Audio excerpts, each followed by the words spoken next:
Hello everyone, good morning, namaskar. Welcome to my channel Universal Connection by Deepti Sharma. तो आज हम बात करेंगे हठ योगा। बहुत सारे क्वेश्चंस आते हैं कि हठ योगा क्या है, तो आज हम इसी टॉपिक पर विस्तार से चर्चा करेंगे। हा का अर्थ है सूर्य और ठा का अर्थ है चंद्र, यानी अपने ही अंदर, एक मनुष्य के ही अंदर स्त्री और पुरुष की प्रकृति संतुलित करना। सूर्य का स्थान मनुष्य के शरीर में दायां और चंद्र का बायां है।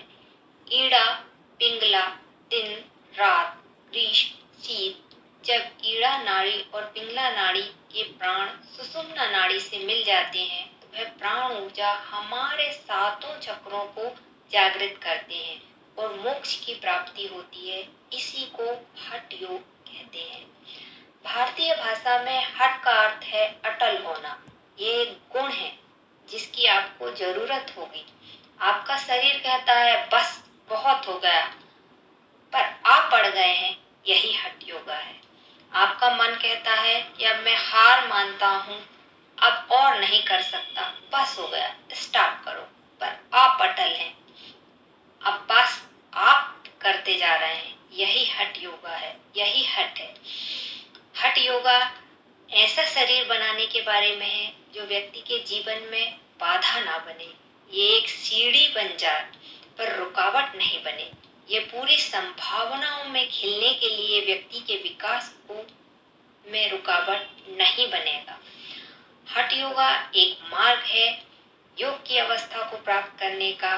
हठ योगा के कई सारे ग्रंथ हैं, जिनमें से प्रमुख ईरण संहिता, हठ रत्नावली, हठ योग प्रदीपिका, वशिष्ठ संहिता, शिव संहिता, हठ योगा संहिता, गोरक्ष पद्धति, योग तारावली, यह ग्रंथ प्रमुख हैं।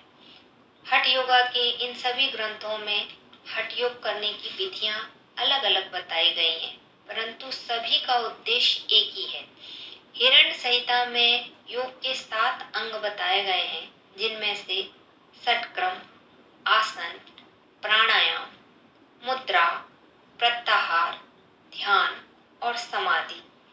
हठ योग एक परंपरा और विधि है जिससे हमारी प्राण ऊर्जा सुषुम्ना नाड़ी में संचालित होती है।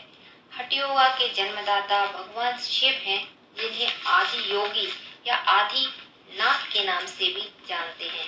भगवान शिव ने स्वयं हठ योगा का ज्ञान दिया है। शिव संहिता में हठ योगा को 5 अंगों में बांटा गया है। हठ योग प्रदीपिका में योग हठ योग को 4 अंगों में परिभाषित किया गया है। ईरण संहिता में महर्षि ईरण के द्वारा हठ योग को 7 अंगों में बांटा गया है। इस प्रकार से अलग अलग विधियों के माध्यम से हम हठ योग का ज्ञान प्राप्त कर सकते हैं। यहाँ पर हम ईरण संहिता के अनुसार 7 अंग जो योग के हैं उनकी चर्चा करेंगे।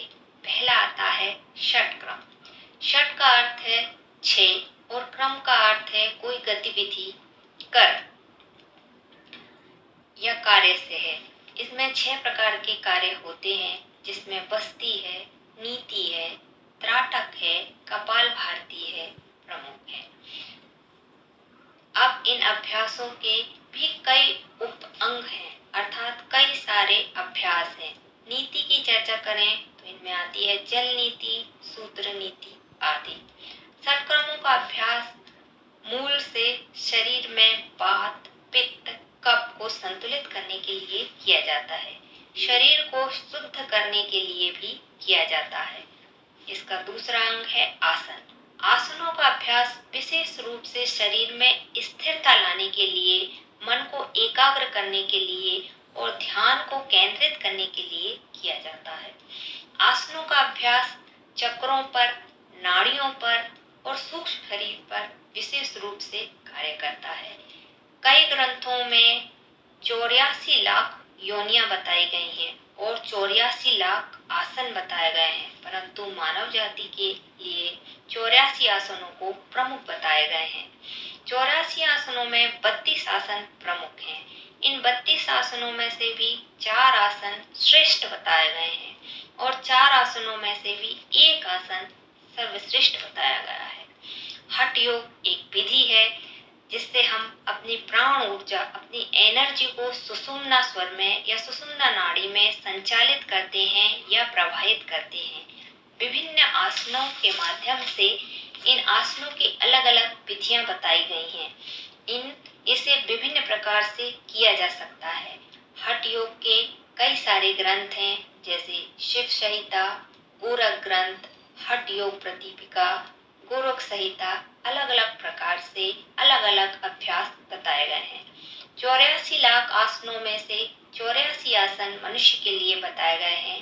उनमें से 32 आसन श्रेष्ठ हैं, उनमें से 4 आसन सर्वश्रेष्ठ हैं और सबसे प्रमुख जो एक आसन है वह सर्वश्रेष्ठ है।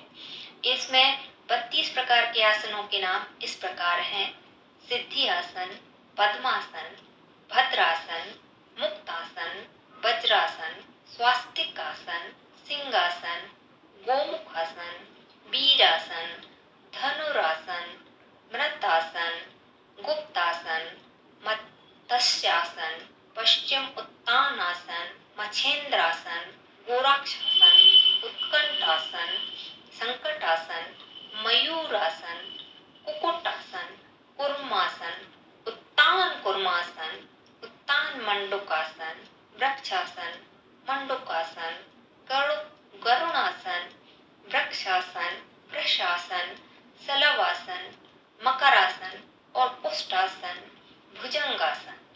योगासन, यह 32 प्रकार के आसन बताए गए हैं। इनमें से 4 जो श्रेष्ठ हैं वह हैं सिद्धासन, पद्मासन, सिंहासन और भद्रासन। इन चारों आसनों में से भी जो सबसे एक सर्वश्रेष्ठ बताया गया है वह सिद्धासन है।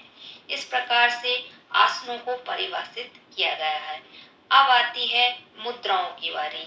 तो मुद्राओं का प्रयोग शरीर के 5 तत्वों को बैलेंस में रखने के लिए किया जाता है। मुद्रा का अभ्यास चक्रों के ऊपर, नाड़ियों के ऊपर किया जाता है। मुद्राओं की एक अलग वीडियो मैंने बनाई हुई है, रील के माध्यम से मैंने सारी मुद्राएं बताई हुई हैं, तो आप प्लीज मेरी उन वीडियो को देखिए और लाभान्वित होइए। अब आते हैं प्रत्याहार। प्रत्याहार का अर्थ है अपनी इंद्रियों को संयम में रखना। जो हमारी 5 इंद्रियां हैं उनमें पहली इंद्री है आँख, कान, जीभ, नाक और त्वचा को संतुलित रखना ही प्रत्याहार है। प्राणायाम सांस की गति को नियंत्रित करने की विधि प्राणायाम कहलाती है। प्राणायाम किसे बोलेंगे तो सांस की जो गति रहती है उसको नियंत्रण में रखना ही प्राणायाम कहलाता है। छठवां आता है ध्यान। प्राणायाम के निरंतर अभ्यास से प्राण ऊर्जा को सुषुम्ना स्वर लेकर जाया जाता है, वहां पर उसे प्रवाहित किया जाता है, जिससे हमारी ऊर्जा नीचे से ऊपर की ओर जाती है, चक्रों को भेदते हुए जाती है और अपनी सारी ऊर्जा को एक जगह केंद्रित करना ही ध्यान की अवस्था में पहुंचना होता है। समाधि, एरन संहिता में तो समाधि के कई अंग बताए गए हैं। ध्यान में साधक इतना लीन हो जाता है कि उसे स्वयं का बोध ही नहीं रहता है। जब साधक को स्वयं का बोध नहीं रहता तो उसे समाधि की अवस्था कहते हैं। तो आइए आप भी मेरे साथ हठ योगा करिए और अपने जीवन को